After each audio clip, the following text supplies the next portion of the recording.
예, 안녕하세요. 네.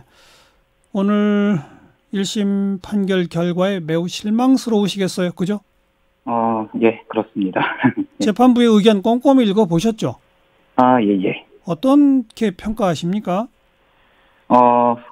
강원랜드 전 최 사장이 채용 청탁 받은 혐의로 구속이 되었잖아요. 예. 그렇다면 청탁을 한 자의 혐의도 인정되어야만 하는 것이 상식입니다. 잠깐만요. 최 사장은 네. 구속됐을 뿐만 아니라 1심에서도 유죄가 선고됐죠? 예, 맞습니다. 예. 예, 이에 대해서 증명은 이미 끝났다 보아도 과언이 아닌데 네. 이것은 청탁을 받은 자만 존재하는 말도 안 되는 판결이다라고 좀 보여지고요. 예. 또한 재판부가 채용 비리에 가담한 강원랜드 내 핵심 직원들에게만 죄를 묻고 있고 예. 권성동 의원은 위력을 행사했다 보기 어렵다고 판결을 내리고 있습니다. 예. 이에 대해서 합리적인 의심을 배제할 정도로 증명되었다 보기 어렵다라고 법관이 해석하며 무죄를 내린 해석에 예. 납득이 안 됩니다. 그러니까 이 재판부의 판단에 의하면 청탁했다고 확증할 수 없다는 거잖아요. 예, 그렇습니다. 확실하게 청탁 안 했다는 거죠. 했는지 안 했는지 명확하지 않다는 거죠. 예, 그렇다는 거죠. 근데 그 사장과 임원들은 그럼 왜 그렇게 했을까요? 그것이 정말 의문일 뿐입니다. 예. 그 지난 과정을 예. 되돌이켜 보면 예. 권성동 의원이 이제 검찰 출신이에요. 예. 검찰에서 수사할 때부터 일부 검찰 일선에서 외압 수사 방해가 있었다 등등이 있었죠. 예, 그렇습니다. 그 과정은 어떻게 보세요? 이게 그만큼 채용 비리를 둘러싼 이해관계자들이 굉장히 사실 얽혀 있다.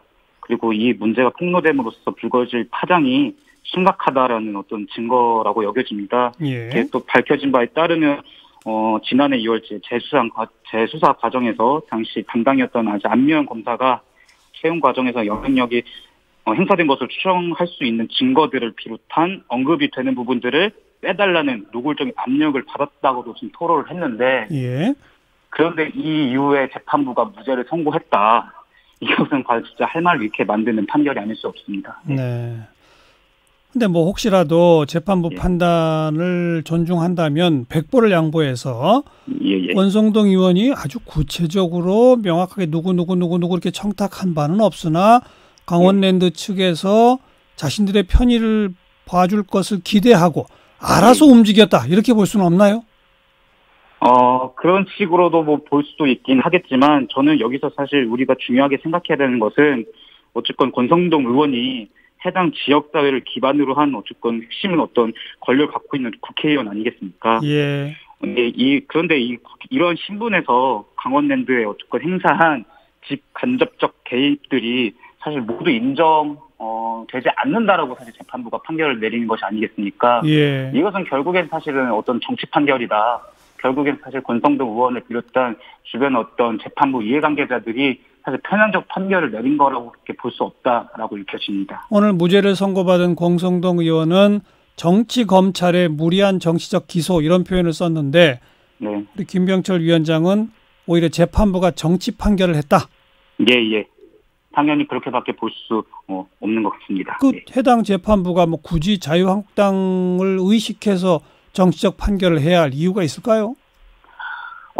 저도 그런 부분에 대해서는 수많은 질문들이 오고 가기는 하지만 저는 결과적으로 이제 한국 사회에 어쨌건 권력 집단 그리고 특히나 이 채용 비리 문제는 예. 대단히 어쨌건 청년 세대들한테도 대단히 사실은 예민하고 민감한 문제일 수밖에 없거든요. 그렇죠. 예, 특히나 이제 대기업 사실은 어떤 공공 부분에 입사하기 위해서 수많은 어떤 청년들이 치열한 경쟁을 뚫으면서 입사를 하려고 하는 그것 자체가 사실은 어쨌건 기득권화 되어 있는데 예. 그렇다라고 하면 한국 사회 어떤 권력이 거기에 가담하고 있는 수많은 사실은 의혹들이 있을 수밖에 없다라는 사실로부터 재판부 또한 충분히 의혹을 받게 만드는 행태를 보이고 있다라고 저는 그렇게 생각합니다. 근데 아무튼 강원랜드의 사장 임원진 구속뿐 아니라 누구가 특혜 채용됐는지도 그동안의 수사와 언론 취재 결과 쭉 나와 있고 그렇게 일부가 특혜 채용됨에 따라서 억울하게 피해를 본 사람 숫자까지 쭉 나와 있잖아요.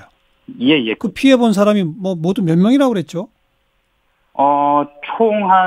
최종 한 500여 명 이쯤 된다라고 기사에서 그렇게 보았습니다. 그럼 그렇지 그 500여 명의 그 피해자는 도대체 어디서부터 시작돼서 피해를 입게 된 겁니까? 강원랜드가 알아서 이분들을 피해를 준 건가요? 글쎄요. 그 과정을 좀 구체적으로 좀 들여다보긴 해야겠지만, 어쨌건 이게 사실은 이게 단순히 그 청년들만 뿐만 아니라, 네. 이 한국 사회를 살아가고 있는 어떤 수많은 청년들, 어쨌건 이제, 취업 준비를, 준비하고 있는 수많은 청년들에게도 실망감을 사실은 표현하고 있다. 그래서 이렇게 보여집니다. 예. 연결되니까 황교안 대표가 청년들 앞에서 강연을 하면서 자기 아들 사례를 들어가지고 청년들한테 힘을 불어넣어주기 위해 그 말을 했다고 지금 주장하시잖아요. 예. 그 발언을 듣고 청년유니원 위원장은 힘이 나셨어요? 어쩌셨어요? 네, 말도 안 되고요.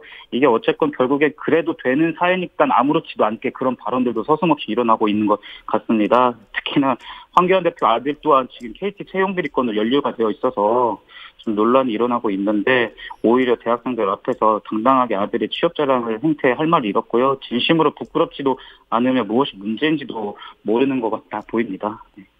알겠습니다. 아직 2심, 3심 또 남아 있으니까 지켜보도록 하고요. 고맙습니다. 예. 청년유니원 김병철 위원장이었습니다.